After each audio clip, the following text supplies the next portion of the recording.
दोस्तों नमस्कार। आज हम ले आए हैं राजस्थान नगरपालिका अधिनियम 2009। ये अधिनियम जो है वो आरपीएससी द्वारा आयोजित ईओआरओ भर्ती परीक्षा से संबंधित है और इसमें इन अधिनियम में से 40 प्रश्न पूछे जाएंगे। तो आज से हम क्लास शुरू कर रहे हैं। यदि आप हमारी नियमित क्लास लेना चाहते हैं तो हमारे चैनल को सब्सक्राइब जरूर करें। तो शुरू करते हैं। राजस्थान नगरपालिका अधिनियम 2009। उससे पहले भारत और राजस्थान में नगरपालिका से संबंधित कुछ ऐतिहासिक तथ्यों पर हम चर्चा करेंगे।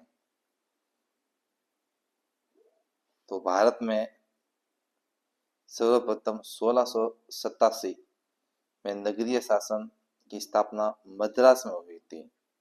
जी हाँ, वेरी इंपॉर्टेंट फैक्ट है कि भारत में सबसे पहले जो नगरीय शासन है उसकी स्थापना जो हुई थी वो 1687 में हुई थी और वो भी हुई थी मद्रास में। दूसरी लाइन राजस्थान के संदर्भ में है कि माउंट आबू में 1864-65 में राज्य की पहली नगरपालिका स्थापित हुई थी। ये वेरी इंपॉर्टेंट है, ये ध्यान रखें। ये काफी इंपॉर्टेंट फैक्ट है कि माउंट आबू में 1864-65 में राज्य की जो है वो पहली नगरपालिका स्थापित की गई थी। अगला प्रश्न है अगला फैक्ट है 1882 में रिपन प्रस्ताव के तहत नगरीय निकाय में लोकतांत्रिक प्रक्रिया से निर्वाचित प्रतिनिधियों द्वारा शासन किया जाने लगा। जो 1882 में वो रिपन प्रस्ताव लाया गया जिसमें नगरीय निकायों में लोकतांत्रिक प्रक्रिया के द्वारा प्रतिनिधियों का निर्वाचन शुरू हुआ था। यानी रिपन प्रस्ताव से नगरपालिकाओं में या नगरीय निकायों में निर्वाचित प्रतिनिधियों का शासन शुरू किया गया था लोकतांत्रिक प्रक्रिया से। रिपन प्रस्ताव जो 1882 से संबंधित था। 1907 में हॉब हाउस की अध्यक्षता में शाही आयोग, वेरी इंपॉर्टेंट, इस शाही आयोग की जो अध्यक्षता है वो हॉब हाउस ने की थी और ये जो शाही आयोग है 1907 में लाया गया था और इसने 1909 में स्थानीय निकायों के प्रांतों को सौंपने की सिफारिश की थी। तो वेरी वेरी इंपॉर्टेंट है कि स्थानीय निकायों के प्रांतों को सौंपने की सिफारिश किसने की थी? तो वो शाही आयोग ने की थी। और कब की थी? तो ये की थी 1909 में और इसके अध्यक्ष कौन थे? तो हॉब हाउस। अगला, शाही आयोग की सिफारिश के आधार पर स्थानीय शासन को प्रांतों को सौंप दिया गया। ये वेरी इंपॉर्टेंट है। स्थानीय शासन को प्रांतों को सौंपा गया, इसकी जो सिफारिश की थी वो शाही आयोग ने की थी और इसी की सिफारिश को आगे अमल में लाते हुए स्थानीय शासन को प्रांतों को सौंप दिया गया था। 1935 में प्रांतों को स्वायत्तता दे दी गई जिससे नगरीय निकाय भी स्वायत्त हो गए। अजमेर में 1866, ब्यावर में 1867 और जयपुर में 1869 को नामित मंडलों की स्थापना की गई थी। ये भी इंपॉर्टेंट है। झुंझुनू पहला नामित मंडल आजादी से पहले 1931 में स्थापित होता। राजस्थान में झुंझुनू है वो आजादी से पहले नामित मंडल स्थापित किया गया था। स्वतंत्रता के पश्चात 1951 में पहली बार नगर निकाय अधिनियम 1951, वेरी वेरी इंपॉर्टेंट है, नगरीय निकाय अधिनियम 1951 बनाया गया जिसे 1959 में समाप्त कर दिया गया और 1959 में समाप्त कर ये जो नगरीय निकाय अधिनियम 1951 है इसके स्थान पर नगर पालिका अधिनियम 1959 लाया गया। वेरी इंपॉर्टेंट है। प्रश्न ऐसे आएगा कि राजस्थान नगर पालिका अधिनियम जो 1959 है इससे पहले इसको किसके स्थान पर प्रतिस्थापित किया गया? तो इसको प्रतिस्थापित किया गया नगरीय निकाय अधिनियम 1951 के तहत। नगरीय निकाय से संबंधित संविधान में 74वां संशोधन किया गया जो 1992 में हुआ था और ये जो लागू हुआ 74वां संविधान संशोधन ये 1 जून 1993 से लागू हुआ।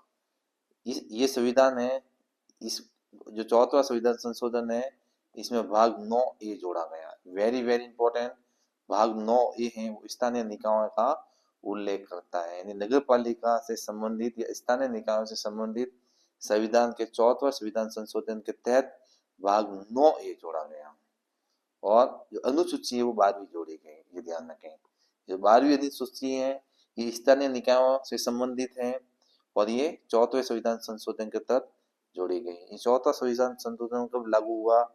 1 जून 1993। ये इंपॉर्टेंट है डेट, ये ध्यान रखें आप। अगला फैक्ट, नगर पालिकाओं को 18 विषय की सूची विनिर्दिष्ट की गई, यानी नगर पालिकाओं को 18 विषय दिए गए। जो विषय हैं वो अनुच्छेद 243 से लेके अनुच्छेद 243 जेड जी तक नगरीय निकायों को संवैधानिक प्रावधान नहीं थे, यानी 243 से 243 जेड जी ये 18 विषय हैं। पहला जो है वो 243 है, इसमें उल्लेख किया गया है स्थानीय निकायों की परिभाषा, ये वेरी इंपॉर्टेंट है। तो स्थानीय निकायों की जो परिभाषा है वो 243 में उल्लेख किया गया है। अनुच्छेद 243 क्यू, इसमें नगर पालिकाओं के गठन का प्रावधान है, ये भी वेरी इंपॉर्टेंट है। नगर पालिकाओं के जो गठन का प्रावधान है वो 243 क्यू में किया गया है। अनुच्छेद 243 आर, इसमें नगर पालिकाओं की संरचना का उल्लेख है, ये भी इंपॉर्टेंट है कि नगर पालिकाओं की संरचना कैसी होगी, इसका उल्लेख है वो 243 आर में किया गया है। फिर 243 एस, इसमें वार्ड सभा का गठन, ये भी इंपॉर्टेंट है। वार्ड सभा का जो गठन का प्रावधान है वो 243 एस में किया गया है। 243 टी, ये वेरी इंपॉर्टेंट है, इसमें आरक्षण की व्यवस्था दी गई है, यानी जो नगरीय निकायों में पुरुष और महिला और जातियों के आधार पर general, OBC, SC, ST, EWS, इन सबको जो आरक्षण की व्यवस्था है वो 243 टी में इसका उल्लेख किया गया है। फिर 243 यू, इसमें जो नगर पालिका या नगरीय निकाय हैं इसके कार्यकाल का उल्लेख है।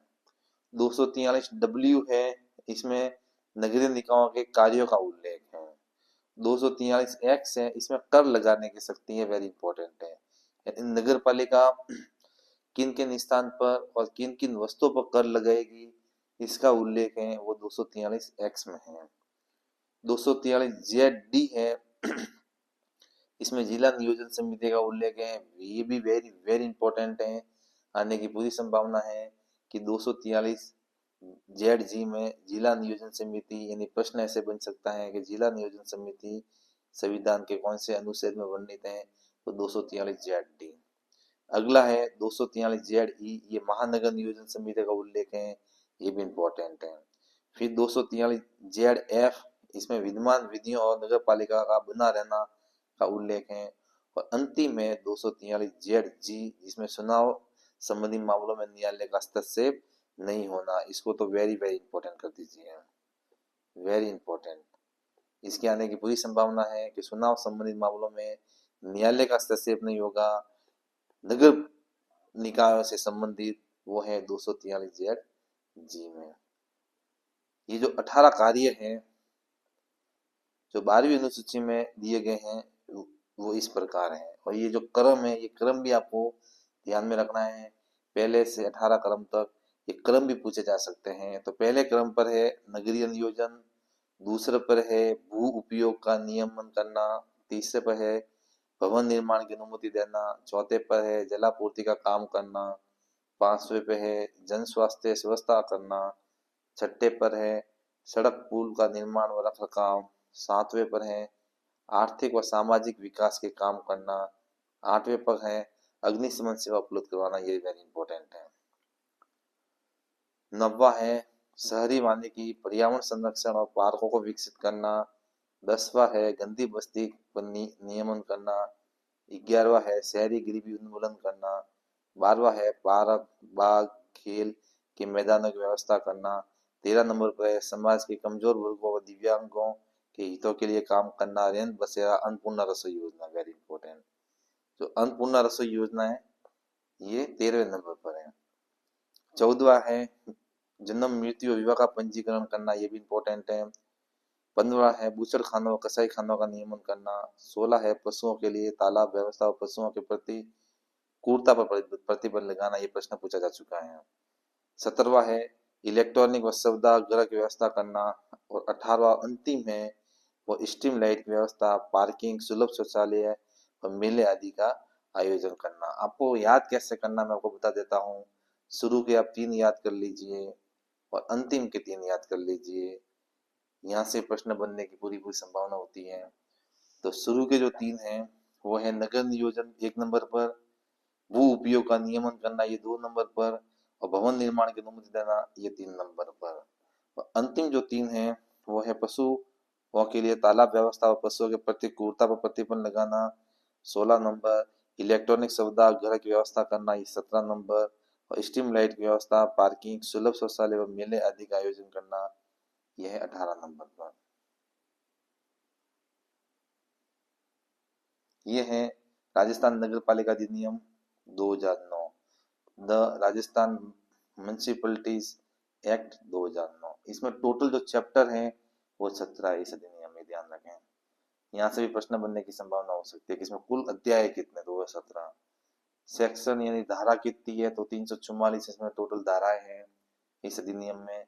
और शेड्यूल यानी अनुसूची कितनी है, तो 6 अनुसूची है इसमें। पब्लिश कब हुआ, तो ये 11 सितंबर 2009 को पब्लिश हुआ था। ये वेरी वेरी इंपॉर्टेंट डेट है, इस डेट के आने की पूरी पूरी संभावना है। और कम ऑन इनटू फोर्स लागू कब हुआ, तो ये 15 सितंबर 2009 को। अब इसकी हम धाराओं का उल्लेख करेंगे, ये सब कुछ इस धाराओं में है। तो इसकी जो अधिनियम नगर पालिका अधिनियम 2009 की जो धारा 2 है, इसमें परिभाषाओं का उल्लेख है, डेफिनेशंस। जो परिभाषाएं दी गई है उनका जिक्र सेक्शन को पढ़ते समय चर्चा डिस्कस किया गया है। चैप्टर नंबर 2 है, चैप्टर जरूर याद करें आप, चैप्टर नंबर 2 इसका नाम है नगर पालिकाओं गठन और शासन, ये ध्यान रखें। कॉन्स्टिट्यूशन एंड गवर्नेंस ऑफ म्युनिसिपलिटीज, ये ध्यान रखें। ये अध्याय 2 का नाम है। और अध्याय जरूर पूछेंगे कि अध्याय 2 में किसका वर्णन है, तो ये ध्यान रखें अध्याय 2 में नगर पालिकाओं के गठन और शासन का वर्णन है। और यहाँ से शुरू होता है धारा 3, और धारा 3 में है नगर पालिका परिसीमन, म्युनिसिपल डेलिमिटेशंस। और ये नगर पालिका परिसीमन है, ये नगर पालिका अधिनियम 2009 की धारा 3 में भी उल्लेख है, और भारत का जो संविधान है उसके धारा 243 क्यों में भी उल्लेख है, ध्यान रखें। ये वेरी इंपॉर्टेंट है। ये ऐसे भी पूछ सकता है कि नगर पालिका अधिनियम 2009 की जो धारा 3 है उसका संबंध भारत के संविधान के कौन से अनुच्छेद से है, तो वो है 243 क्यों से।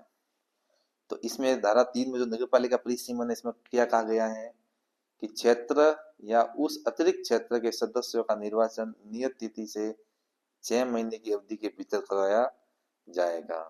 कहने का मतलब ये है कि यदि कोई नगर पालिका, यदि कोई ग्राम पंचायत या ग्रामीण क्षेत्र का जो पंचायत के अंतर्गत वो क्षेत्र आता है, तो वो क्षेत्र या कुछ ऐसा क्षेत्र जो नगर निकाय जो पंचायत के अंतर्गत आता है और वो फिर नगर निकाय के अंतर्गत अतिरिक्त क्षेत्र जोड़ा जा रहा है, तो वहां के जो सदस्य हैं उनका जो निर्वाचन है वो जिस दिन जोड़ा गया है, जिस दिन जोड़ा गया है उसके नियत दिन से 6 महीने के अंदर अंदर वहां चुनाव होंगे, ध्यान रखें।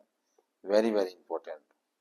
ऐसे नवीन नगर पालिका यदि इस अधिनियम के अधीन पहले विघटित नहीं कर दी जाए तो तब तक बनी रहेगी जब तक कि मूल नगर पालिका नहीं बनी जाती। मतलब ये है कि मान लो पहले से नगर पालिका बनी हुई है, ये नगर पालिका है, ये एक नगर पालिका है, ये ध्यान रखें। और ये जो बी है ये पंचायत से संबंधित है, और ये पंचायत से संबंधित इतना सा जो हिस्सा है वो इस ये नगर पालिका में लिया जा रहा है। तो इस ये नगर पालिका का जो चुनाव है, ये नियत तिथि जो नियत अवधि है जो 5 वर्ष की होती है, ये पूरी नहीं होती तब तक यहाँ पर भी चुनाव नहीं होंगे। यहाँ ये ध्यान रखें, ये लाइन कहने जा रही है। वापिस दोबारा पढ़ ले, इंपॉर्टेंट है। ऐसी नवीन नगर पालिका यदि इस अधिनियम के दिन पहले से विघटित नहीं कर दी जाए तो तब तक बनी रहेगी जब तक कि मूल नगर पालिका बनी रहती है, ध्यान रखें। आगे नियत दिन से अभिप्राय उपरोक्त उपबंधन में किसी भी निर्दिष्ट का कोई परिवर्तन होता है। फिर ये 3(2), ये ध्यान रखें, ये सब क्लॉज भी आपको याद करना है, क्योंकि सब क्लॉज में से सवाल बनने की पूरी संभावना होती है। तो 3.2 नगर पालिकाओं की सीमाओं या परिवर्तित सीमाओं को परिनिश्चित करने वाली सीमा छीने वो कलेक्टर या उसके द्वारा प्राधिकृत अधिकारी द्वारा अनुमोदित किए जाएंगे तथा अपने खर्च पर परिनिर्मित या स्थापित करवा कर अनुरक्षित रखे जाएंगे। कहने का मतलब यह है कि कोई भी नगर पालिका जिसकी सीमा निर्धारित करनी है, यदि मान लो एक नगर पालिका है, ये वही हमने वापिस ए और बी लेते हैं, ये नगर पालिका है और ये बी है, यहाँ का क्षेत्र है, तो इसको ये इसके अंदर में लेना है या इन दोनों का सीमा का निर्धारण करना है कि ए के अंतर्गत कितना एरिया आ रहा है और बी के अंतर्गत कितना आ रहा है।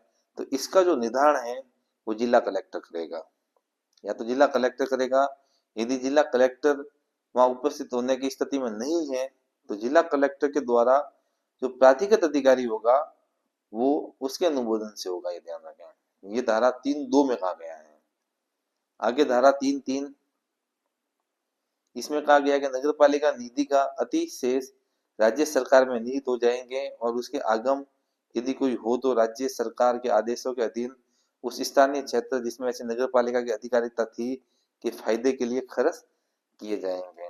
इसका मतलब यह है यदि नगर पालिका निधि का जो अधिशेष बचा हुआ है, जो नगर पालिका भंग हो रही है, तो उसका जो अधिशेष है वो राज्य सरकार में निहित हो जाएगा और उसके जो आगम है, उसकी आय है, वो भी राज्य सरकार के आदेशों के अधीन जो वो क्षेत्र है जहाँ उसके नगर पालिका के अधिकारी थी के फायदे के लिए खर्च किया जाएगा।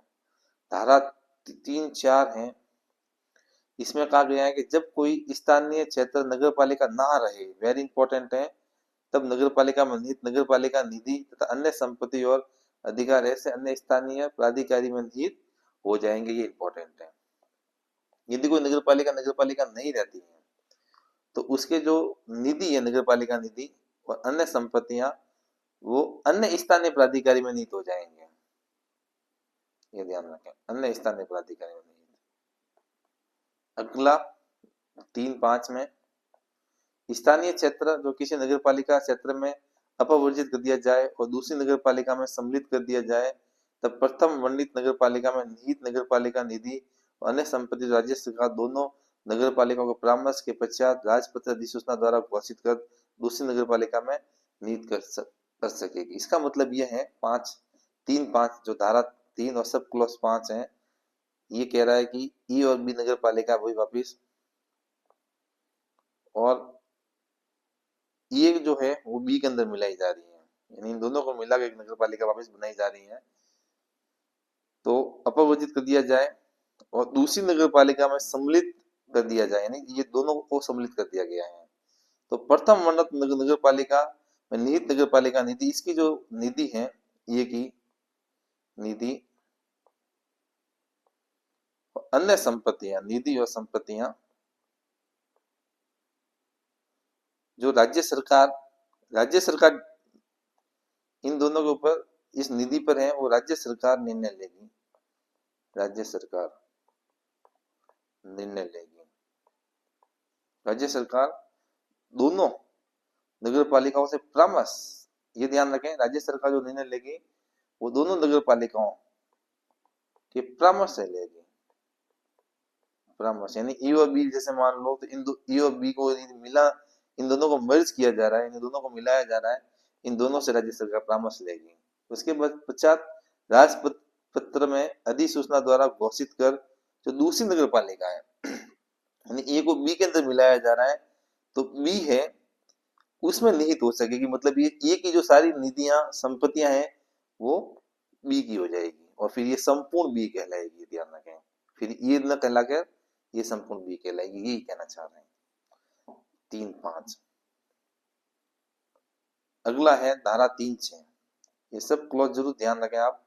जब कोई आवास गृह, विनिर्माण शाला, भंडार गृह या उद्योग या कारोबार स्थान 2 या अधिक पार्श्व स्थल नगर पालिका क्षेत्रों की सीमाओं के भीतर स्थित हो तब राज्य सरकार राजपत्र में सूचना द्वारा ऐसा नगर पालिका क्षेत्र घोषित कर सकेगी जिसके अंतर्गत उपरोक्त को सम्मिलित किया हुआ समझा जाएगा। यानी दो नगर पालिका है, ए और बी वही लेते हैं, और इनके बीच में कोई ऐसी संपत्ति है या ऐसा कोई क्षेत्र है या ऐसा कोई पार्श्व स्थल है या विनिर्माणशाला है या आवास गृह है इन दोनों के बीच में, तो राज्य सरकार को यह अधिकार होगा कि वो राजपत्र में सूचना जारी करके या तो इसके अंदर या इसके अंदर सम्मिलित संपत्ति को सम्मिलित करके उसकी बना दी जाएगी ईओबी। आगे है भारत